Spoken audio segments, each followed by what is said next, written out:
Nancy and I had built everything together. Same college, same internship, same dream of launching a consulting firm. I trusted her with everything. Ideas, contacts, even access to my early client proposals. The shift was subtle. Fewer calls, delayed replies. Then, one morning, I saw it.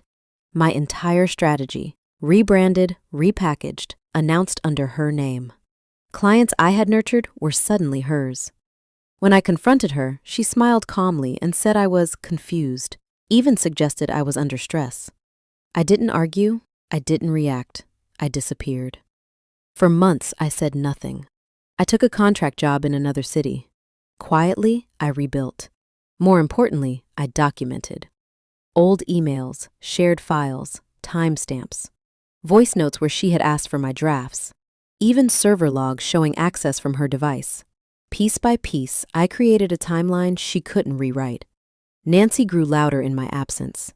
Public talks, features, awards. She spoke about integrity while standing on something she had stolen. Then came the industry review panel, where she was set to secure a major partnership. That's when I walked in. She saw me, and for a second her confidence flickered. But she recovered quickly, introducing me as an old friend who had lost her way. I let her finish. Then I asked the panel for 5 minutes. I didn't raise my voice, I just presented the record. Dates, files, access logs, her own messages. Silence filled the room. Her story collapsed under its own weight. By the end of that meeting, the partnership was withdrawn. Investigations began. I didn't stay to watch. I had already taken back what mattered. Sophia was more than a friend. She was part of my identity. We started our design studio together, built it from late nights and borrowed money. Every client, every concept, every risk, we shared it equally. Or at least, I believed we did. The betrayal wasn't loud, it was quiet, calculated. One day, contracts started shifting. Emails stopped including me. Clients addressed her as the sole founder. Then came the final blow. Legal documents I had never seen, transferring ownership entirely to her name. My name erased. When I confronted Sophia, she didn't panic. She spoke gently, almost concerned, suggesting I had agreed to everything. That I had forgotten. That maybe I needed rest. I said nothing after that. I stepped away. No accusations, no scenes, just silence. Months passed. While she expanded the company using my work, I rebuilt myself quietly. I gathered everything: initial drafts, signed agreements, financial contributions, even recorded meetings where we discussed equal ownership. Every detail she thought no one would ever revisit. She grew more confident. Public recognition, industry panels. She spoke about her journey, carefully rewriting history. Then came the annual business summit. She was the keynote speaker. That's when I returned. I sat in the audience, unnoticed at first. When questions opened, I stood up. Calm. Prepared. I didn't argue, I presented. Documents, dates, audio, her voice. Her promises. The room shifted, whispers turned into silence. Sophia tried to respond, but the truth had already settled in. By the end of that evening, partnerships were reconsidered. Legal inquiries began. I didn't celebrate.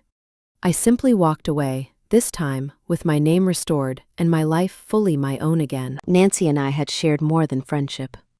We shared history, trust, and a small nonprofit we built to help others rebuild their lives. I handled operations, she handled public relations. Together, we looked unbreakable. Until things started changing. Donations went missing. Records didn't match. When I asked questions, Nancy grew distant, then defensive. Soon, whispers began about me, that I was overwhelmed, that I was making mistakes, that I wasn't well. I tried to correct it, calmly, but every word I spoke was turned against me. Board members stopped listening, volunteers avoided me. Eventually, I was asked to step away, for my own good. And just like that, the truth was buried under her version of it. I didn't fight. I stepped back, and I watched. Months passed in silence, while Nancy expanded her image. I quietly rebuilt the records she thought were gone. Archived emails, financial trails, external transfers linked to accounts she never disclosed. Even voice messages where she instructed changes. Thinking no one would question her. Piece by piece, I restored what actually happened. Then came the annual donor conference. Nancy stood on stage, speaking about transparency, about trust. That's when I walked in. The room shifted as people recognized me, some confused, some uncomfortable. Nancy paused, but quickly smiled, ready to dismiss me again. I asked for 10 minutes, that's all it took. I presented the records, the discrepancies, her instructions, her lies. Silence followed, not the kind she created, but the kind truth demands. By the end of that night, investigations began, and for the first time, they didn't see me as unstable, they saw me as right. Lily knew everything about me. My fears, my ambitions, the years I spent building my career from nothing. When we started working at the same firm, it felt like everything had finally aligned. I trusted her without hesitation. The damage didn't happen overnight. It unfolded quietly. Missed emails, altered reports, deadlines I was never told about. Small mistakes, carefully placed, started to carry my name. Lily stayed close, offering support, while slowly dismantling my credibility. By the time I realized it was too late, management had already formed an opinion. I was inconsistent, unreliable. Words I had never heard attached to me before. I didn't defend myself. I stepped back. I let them believe what they wanted. For months, I worked in silence. I reviewed every file, every timeline, every access point. Patterns emerged, edits made after submission, messages redirected, internal logs that quietly recorded everything she thought no one would check. Lily grew stronger in my absence. She took on bigger projects, spoke with confidence, built a reputation on the gaps she created in mine. Then came the quarterly review meeting. Everyone was there.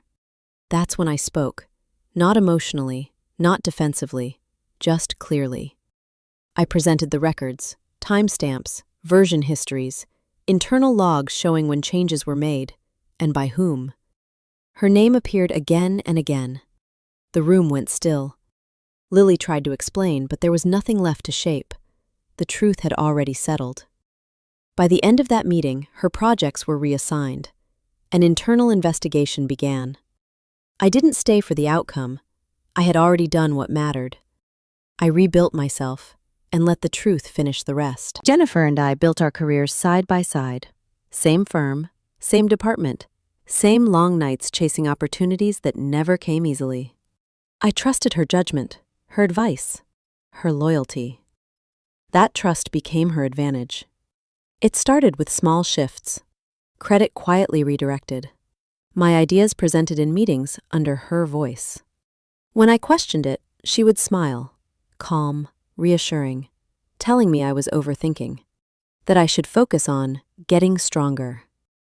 Soon the narrative changed.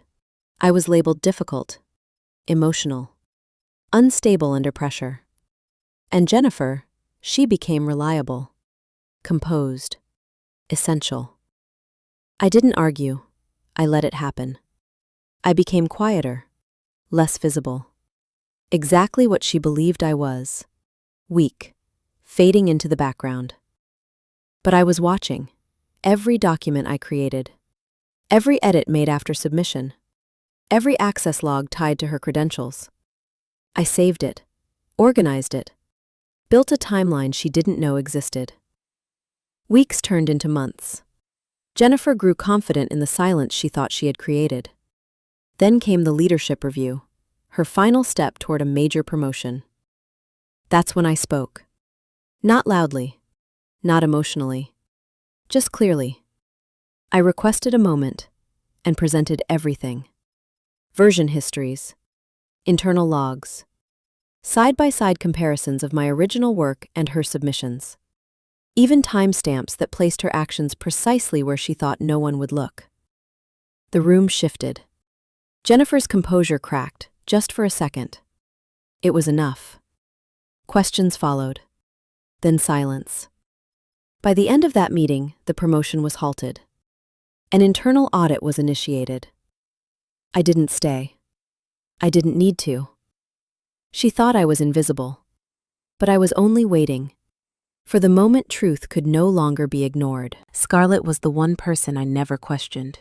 We built our media startup from nothing. Shared desks, shared risks, shared belief that we would make it together. I gave her access to everything. Finances, client pitches, my ideas.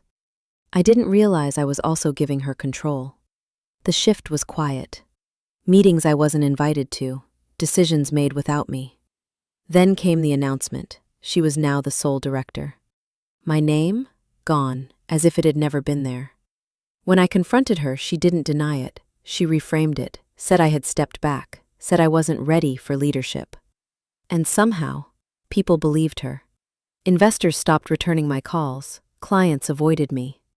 My voice disappeared in a space I had helped create. So I stopped speaking. I walked away. And I listened. Months passed. While Scarlett expanded the company using everything we had built, I gathered what she thought was forgotten. Early contracts with both our names. Financial contributions traced directly to me. Recorded meetings where she acknowledged our partnership. Every piece. Documented. She grew louder in my silence, more confident, more visible. Then came the industry conference, where she would secure her biggest deal yet. That's when I returned. She saw me in the crowd, just for a moment. Her expression shifted, then settled. I waited until the right moment. And then I spoke. Calmly, clearly. I presented the documents, the records, her own words. The room changed. Not suddenly, but completely. By the end of that day, her deal collapsed. Legal questions followed. I didn't stay to watch it unfold. I had already regained what mattered. My voice, my place, my truth.